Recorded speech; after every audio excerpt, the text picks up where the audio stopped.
मुझसे कि सर मैंने कुछ नहीं किया, मैंने OTP भी नहीं बताया अपना, मैंने कुछ भी नहीं किया, उसके बाद भी मेरे खाते से 30,000 रुपये मेरे कट गए। तो अब मैं आपको आपके मतलब की बात एक बताता हूँ और एक थोड़ी सी एक स्टोरी भी सुनाऊंगा। आपके जैसे एक बच्चा था, कुछ दिनों पहले मेरे पास आया। 30 चीज़ें दुनिया में, एक चीज़ हमेशा याद रखना कि मुफ्त में कुछ नहीं मिलता है। मुफ्त में एक चीज़ मिलती है बस आपको इस दुनिया में, वो है धोखा। और आजकल आप उस धोखा खाने के लिए भी पैसे दे रहे हैं। आप धोखा, मैं आपको ऐसे कोई पढ़ाने या उसके लिए नहीं आया हूँ, मैं आपको सिर्फ छोटी छोटी चीज़ समझाने आया हूँ जिससे कि आपको इसमें आपको और आपके परिवार वालों को लाभ हो। क्योंकि मैं रोज़ ऐसी तरीके की चीज़ों से डील करता हूँ, तो मुझे पता है आदमी छोटी सी गलती से अपने लाखों रुपए का नुकसान हो जाता है उसका। दूसरा, आजकल जो बहुत बड़ी मात्रा में चल रहा है इस तरीके का फ्रॉड, वो होता है वीडियो कॉलिंग। इसमें क्या होता है कि कुछ बंदे जो होते हैं वो आपको अननोन नंबर आपको वीडियो कॉल करते हैं सीधे डायरेक्ट। आप उस कॉल को उठाते हैं, सामने वो कुछ ऐसी आपत्तिजनक चीज़ें लगा देते हैं, आप उसके बाद और स्क्रीन रिकॉर्डिंग चालू कर देते हैं। स्क्रीन रिकॉर्डिंग जानते हैं क्या होता है? स्क्रीन रिकॉर्डिंग आप क्या करते हैं, आपके मोबाइल में एक फंक्शन होता है जिसमें आप सामने वाले की स्क्रीन या अपने मोबाइल की स्क्रीन रिकॉर्ड कर सकते हैं। तो वो आपको वीडियो कॉल करने से पहले स्क्रीन रिकॉर्डिंग फीचर चालू कर लेते हैं और वहाँ पर वो क्या करते हैं कि कोई आपत्तिजनक चीज़ कंप्यूटर या मोबाइल में चला के उसको इस तरीके से लगा देते हैं कि वो इस चीज़ का एहसास नहीं होता है कि ये वीडियो चल रहा है। जो कॉल रिसीव करता है उसको ये लगता है कि सामने कोई आदमी, महिला या पुरुष है। उसके बाद वो आपकी स्क्रीन रिकॉर्डिंग कर लेते हैं। फ़ोन कट करने के बाद वो आपको वो रिकॉर्डिंग भेजते हैं और फिर उसकी एवज में आपको ब्लैकमेल करके पैसे मांगते हैं। तो आप इस चीज़ का ध्यान रखिए, कभी भी अननोन नंबर से वीडियो कॉल अगर आते हैं तो आप रिसीव मत कीजिए। अगर रिसीव कर रहे हैं उसके बाद अगर कोई आपत्तिजनक चीज़ आपको दिखती है तत्काल फ़ोन कट कर दीजिए। कई बार ये होता है कि आपने फ़ोन उठाया, आप उनने स्क्रीन रिकॉर्डिंग कर ली, अब वो आपकी फ़ोटो को मॉर्फ कर देते हैं, थोड़ा आपका फेस आ गया, उसके बाद उनने आगे का जो वीडियो है वो किसी और का उसमें फिक्स कर दिया और एक वीडियो बना के पूरा उसका वो आपको भेज दिया। ऐसी कंडीशन में बिल्कुल डरना या घबराना नहीं है। आप अपने घर वालों को, अपने परिवार वालों को भी बताएंगे कि इस तरीके के फ्रॉड में आदमी क्या करता है, चूंकि वो उसकी अपने यहाँ जो इस चीज़ को बहुत माना जाता है, वो अपने आदमी पर्सनल उस पर ले लेता है कि यार मेरी इज्जत खराब हो जाएगी, ये हो जाएगा, वो किसी को बताता नहीं है और इस एवज में वो उससे लाखों रुपए ठग लेते हैं।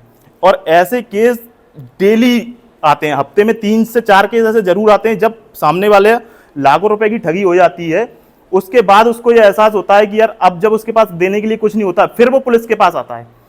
इस ऐसे केसों में और एक चीज़ होती है कि पहले वो आपको वीडियो भेजते हैं, वीडियो भेजने के बाद आपसे पैसे की डिमांड करते हैं। आदमी डर के उनको पैसे सेंड करता रहता है। उसके बाद जब उनको लगता है सामने वाला पैसे नहीं भेज रहा है, फिर वो उनका ही एक आदमी पुलिस वाला बन के उनको वीडियो कॉल करता है। वो पुलिस की ड्रेस में दिखेगा, पुलिस के सेटअप में दिखेगा, पूरा पीछे क्राइम व्राइम का मोनो लगा होगा। जैसे यहाँ खड़ा मैं क्राइम का मोनो लगा दूँ, वर्दी में मैं खड़ा हूँ, सामने से कोई वीडियो बना ले मेरा या वीडियो कॉल करके, और फिर वो उससे कहता है कि मैं यूट्यूब साइबर सेल से बोल रहा हूँ। यूट्यूब की कोई साइबर क्राइम ब्रांच नहीं है, कोई साइबर सेल नहीं है यूट्यूब की, पुलिस और यूट्यूब का कोई लेना देना नहीं है। तो वो बोलते हैं मैं यूट्यूब साइबर क्राइम से बोल रहा हूँ और आपका वीडियो मेरे पास आया है और इसको अपलोड किया जा रहा है, अगर आप इसको अपलोड होने से रोकना चाहते हैं तो आप 50,000 रुपये, 1 लाख रुपये भेजिए। तो आपको ध्यान रखना है, जब भी ऐसा कुछ होता है, पहली ही बार में जब ऐसा हो तत्काल पुलिस के पास जाएं, किसी के डर बहकावे में ना आए। ऐसे क्राइम में कई बार ये भी हुआ है कि लोगों ने सुसाइड तक कर लिया है क्योंकि वो बताते नहीं है। अपने आप लोगों के संग किसी के संग होता है, सबसे पहले अपने पेरेंट्स को बताइए, डरने की जरूरत नहीं है, घबराने की जरूरत नहीं है। जो सच्चाई है बताइए कि ऐसा ऐसा फ़ोन आया था, ऐसा ऐसा हुआ है। अपने पेरेंट्स को बताइए, अपने नज़दीकी थाने को बताइए, अपनी साइबर सेल से कांटेक्ट कीजिए, उन्हें बताइए। डर के कारण किसी भी प्रकार के कोई पैसे ट्रांसफ़र करने की आवश्यकता नहीं है।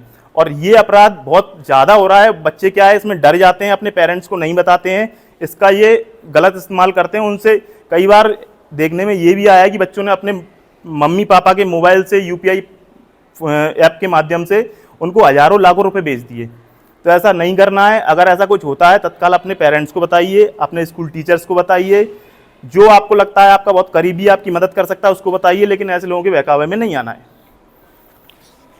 इसके बाद एक चीज़ और होती है, साइबर फ्रॉड जो करते हैं आपको अलग अलग तरीक़ों से फ़ोन करते हैं किसी सरकारी योजना का लाभ दिलाने के लिए कि जननी सुरक्षा योजना में आपके पैसे आए हैं, या कई बार ऐसे फ़ोन करते हैं, नॉर्मल आपको फ़ोन किया और बोला पहचानिए हम कौन बोल रहे हैं। आप मिलती जुलती आप या आपके पेरेंट्स मिलती जुलती आवाज़ होने के कारण किसी न किसी का नाम ले देते हैं, अच्छा फलाने, वो उस पर मुहर लगा देते हैं कि हम वही बोल रहे हैं। और फिर बोलते हैं कि मैं आपके अकाउंट में 10,000 रुपये भेज रहा हूँ, चूंकि मेरा अकाउंट ब्लॉक हो गया है, उसमें पैसे आ नहीं रहे, मैं किसी से मंगवा रहा हूँ। और ऐसी जगहों पे वो पुलिस या आर्मी का नाम लेते हैं ताकि आपको यकीन हो जाए। वो बोलेंगे मेरा एक दोस्त है पुलिस में, वो आपको 10,000 रुपये भेजेगा, आप उसको रिसीव कर लेना। या मेरा एक फ्रेंड है आर्मी में है, वो आपको 10,000 रुपये भेजेगा, आप उसको रिसीव कर लेना। फिर उस बंदे का फ़ोन आया कि मैं फला फला आदमी बोल रहा हूँ आर्मी से, मुझे आपके अकाउंट में पैसे भेजने हैं। ऐसी कंडीशन में वो आपको QR कोड भेजते हैं। और वो QR कोड क्यों भेजते हैं? क्योंकि वो मनी सेंड रिक्वेस्ट होती है और उसमें आपका UPI पिन डलवाते हैं कि आप UPI पिन डालिए, आपके खाते में ये पैसे आ जाएंगे। जैसा कि मैंने सबसे पहले आपको बताया कि पैसे रिसीव करने के लिए कभी भी UPI पिन डालने की आवश्यकता नहीं होती है। तो कभी भी अगर कोई बंदा फ़ोन करके ये बोले कि मैंने आपको पैसे भेजे हैं, आप अपना UPI पिन डाल के उसको रिसीव कर लीजिए, तो UPI पिन डालने के लिए जो कोई अगर कह रहा है तो आप मान लीजिए कि वो आपके संग फ्रॉड करने वाला है, और ऐसी चीज़ों में मत आइए, वहीं रुक जाइए। अच्छा, अब मैं आपको आपके मतलब की बात एक बताता हूँ और एक थोड़ी सी एक स्टोरी भी सुनाऊंगा। आपके जैसे एक बच्चा था, कुछ दिनों पहले मेरे पास आया। सर थोड़ा पानी मिल जाएगा? तो उसमें क्या हुआ कि उसने, आप लोगों में से मोस्टली 90% तो मुझे लगता है इंस्टाग्राम, फेसबुक या कुछ ना कुछ चलाते होंगे। अभी बताएं या ना बताएं, अपने टीचर्स के डर की वजह से इंस्टाग्राम चलाते हैं, फेसबुक, उसमें आपने देखा होगा एड्स आते हैं, कुछ एड्स आते हैं कि आईफोन 10,000 रुपये में, आईफोन 14 आ गया ना, अब तो 13 का बोलेंगे कि आईफोन 13 आपको हम 10,000 रुपये में दे देंगे, आईफोन 12 आपको हम 5,000 रुपये में दे देंगे, और इतने ही रेट रहते हैं उसके। अब क्या हुआ कि उस बच्चे ने देखा, सबको लगता है यार आईफोन लेना चाहिए, उसने इतना सस्ता आ रहा है, पैसे की जुगाड़ की, अकाउंट में डलवाए अपने। उसके बाद उन्होंने क्या किया, उससे बोला कि आप रजिस्टर, वो उसकी डिलीवरी चार्ज दे दीजिए और उसके बाद 5 से 8 दिन में आपका आईफोन आपके पास पहुंच जाएगा। उससे उसकी डिटेल मांगी, डिटेल मांगने के बाद 750 रुपये का एक डिलीवरी चार्ज उससे लिया, जो उससे फ़ोनपे के माध्यम से उसने पे कर दिया।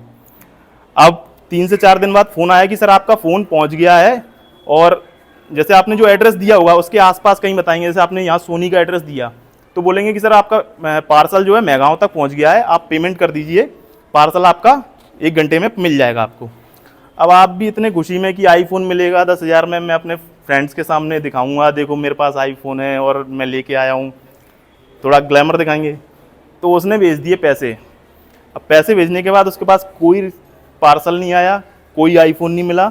तो इसलिए इस चीज़ों को, चूँकि आप लोग सोशल मीडिया का यूज़ करते होंगे, ऐसे एड्स का विशेष ध्यान रखें जहाँ पर कोई भी चीज़, ये तो एक फ़ोन की बात है, गर्ल्स में कोई भी ऐसी चीज़ साज श्रृंगार की या कोई ड्रेस वगैरह आप सस्ती देखें तो ऐसा नहीं करना है। देखो सस्ती चीज़ें, दुनिया में एक चीज़ हमेशा याद रखना कि मुफ्त में कुछ नहीं मिलता है।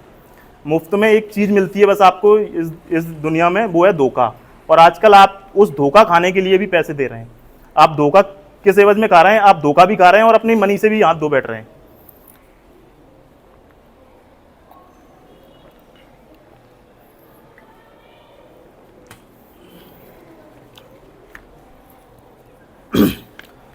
अब एक चीज और होती है, स्क्रीन शेयरिंग ऐप के नाम किसी ने सुना है?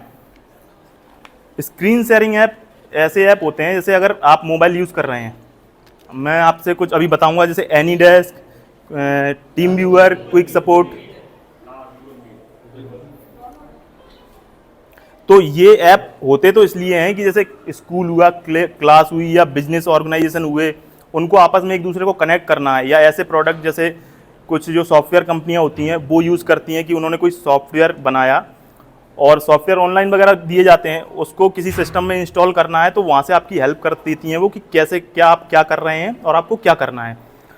तो इन सॉफ्टवेयर को यूज़ जो है वो साइबर फ्रॉड भी करते हैं। जैसे एक स्टोरी बताऊँ आपको, एक रियल इंसिडेंस।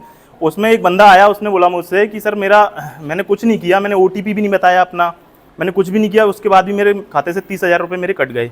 तो उससे पूछा क्या हुआ था, तो सर एक कॉल आया था, तो लेकिन मैंने OTP वगैरह तो कुछ बताया ही नहीं। मैंने कॉल में क्या बोला था, उसने तो बोलता कॉल में सर उसने ये कहा था कि आप ये एक ऐप डाउनलोड कर लीजिए, उसके बाद आगे मैंने कौन सा ऐप, तो वही जो app AnyDesk, quick support, team viewer, ऐसे ऐप होते हैं। इनमें क्या होता है कि आप अपने मोबाइल में जो कुछ भी करेंगे उसके बाद मैं अपने स्क्रीन पे उसको देख सकता हूँ। तो उसने किया क्या, उससे वो ऐप डाउनलोड कराया, उसका कोड बातों बातों में उससे ले लिया। उसके बाद उसने उससे कहा कि आप अपने फ़ोनपे से पेमेंट कर दीजिए, 1 रुपये का पेमेंट कर दिया। आपने भी सोचा 1 रुपये पेमेंट करने से क्या होता है, लेकिन 1 रुपये पेमेंट करने के लिए जब आप अपना UPI पिन डालेंगे तो वो UPI पिन उसको वहाँ दिखाई देगा और उस UPI पिन का यूज़ करके वो ऑनलाइन शॉपिंग कर लेगा। आपके खाते से पैसे आपके खाते से कटेंगे। आपको लगेगा मैंने तो अपना UPI पिन बताया ही नहीं, मैंने अपना OTP बताया ही नहीं, उसके बाद भी मेरे पैसे उससे। इसलिए जो स्क्रीन शेयरिंग ऐप होते हैं उनको डाउनलोड नहीं करना है, ठीक है। इसी के साथ ऐसे सॉफ्टवेयर भी, ऐसे बहुत सारे ऐप्स रहते हैं जो आपका डाटा चोरी करते हैं। इसमें क्या होता है कि आप कोई ऐप डाउनलोड करते हैं तो आपने ये देखा होगा वो कुछ परमिशन मांगता है, आपकी लोकेशन एक्सेस करने की परमिशन, आपकी फ़ोटोज़ एक्सेस करने की परमिशन, आपके कॉन्टैक्ट एक्सेस करने की परमिशन। और चूंकि आपको वो ऐप डाउनलोड करना होता है, आप उसको वो परमिशन दे देते हैं। ऐसे में क्या होता है, जैसे ही आप उसको अलाउ करते हैं, आपकी गैलरी में जितने भी फ़ोटो हैं, आपकी कॉन्टैक्ट लिस्ट में जितने भी नंबर हैं, वो सारे फ़ोटोज़, सारे नंबर, आपके मोबाइल का सारा डाटा वो उनके पास सेव हो जाता है। अब वो कई बार क्या रहता है, आपके मोबाइल में आपकी कुछ पर्सनल जानकारी है, आपकी बैंक डिटेल है, आपके पर्सनल फ़ोटोज़ हैं, तो वो उसका अलग अलग तरीक़ों से यूज़ करते हैं। अब जो जैसा साइबर फ्रॉड करता है उस हिसाब से, अगर आपकी पर्सनल फ़ोटोज़ उसके हाथ में लग गई, फिर वो आपको ब्लैकमेल करेगा कि मैं आपकी ये फ़ोटो नेट पे वायरल कर दूंगा, मैं आपका वीडियो नेट पे वायरल कर दूंगा। या फिर नॉर्मल फ़ोटो भी हैं तो उनको वो मॉर्फ कर देते हैं, वो मॉर्फ करके मतलब ऐसा फ़ोटो बना देंगे, फिर वो आपको भेजेंगे कि मैं आपका ये फ़ोटो वायरल कर रहा हूँ, नहीं तो आप मुझे इतने पैसे भेजिए। आपके कॉन्टैक्ट जो नंबर हैं उनको फ़ोन करके अभद्र भाषा में बात करते हैं, गंदी गंदी गालियाँ देंगे और आपका नाम लेंगे। फिर आपके पास आपके रिश्तेदारों के फ़ोन आएंगे कि तुम्हारा ये दोस्त मुझे वो कर रहा है, और उसे वो आपसे बोलेगा कि ठीक है मैं बंद कर दूंगा, आप मुझे इतने पैसे डालिए। ऐसे ऐप जो होते हैं, जो ऑनलाइन लोन ऐप जो होते हैं, मोस्टली ये लोग ज़्यादा यूज़ करते हैं। ये 4,000, 5,000, 10,000 रुपये का लोन देते हैं और उसके बाद क्या करते हैं, जब आप उस लोन ऐप को डाउनलोड करते हैं तो वो इसी तरीके की परमिशन मांगते हैं, और जब आप परमिशन देते हैं तो आपका पूरा जो मोबाइल का डाटा है वो उनके पास सेव हो जाता है, और उसके बाद फिर जो आपको इसी तरीके से ब्लैकमेल करते हैं। तो इसलिए कभी भी कोई अनऑथराइज ऐप अपने मोबाइल में डाउनलोड ना करें जिसकी आपको आवश्यकता ना हो। कभी भी किसी लिंक के माध्यम से कोई ऐप डाउनलोड ना करें। हमेशा गूगल प्ले, एप्पल स्टोर, जो भी आप फ़ोन यूज़ कर रहे हैं उसमें ही, क्योंकि इनमें क्या है, क्रॉस चेक रहता है, इसमें समय समय पर वो चेक करते हैं। अगर कोई ऐप ऐसा है जो इनकी गाइडलाइंस का पालन नहीं करता है तो उसको वो अपने उससे हटा देते हैं। इसलिए किसी लिंक के माध्यम से कभी कोई ऐप डाउनलोड ना करें। आजकल बच्चे ज़्यादातर वो बहुत चलाते हैं, जीवी व्हाट्सअप, पिंक व्हाट्सअप, ये सब आपके डाटा चोरी करने की लिंकें हैं और इसीलिए बनाए गए हैं। व्हाट्सअप अगर आप यूज़ करते हैं तो ऑथेंटिक गूगल प्ले स्टोर से डाउनलोड करें। ये लिंक वाले जो व्हाट्सअप होते हैं, ये आप जो भी कर रहे हैं, आपको लगता है एक्स्ट्रा फीचर मिल रहे हैं कि आप किसी की डिलीटेड चैट पढ़ सकते हैं, ये आपको फीचर देने के नाम पे आपका डाटा चोरी करते हैं। इसलिए अनऑथराइज जो ऐप हैं उनको डाउनलोड नहीं करना है।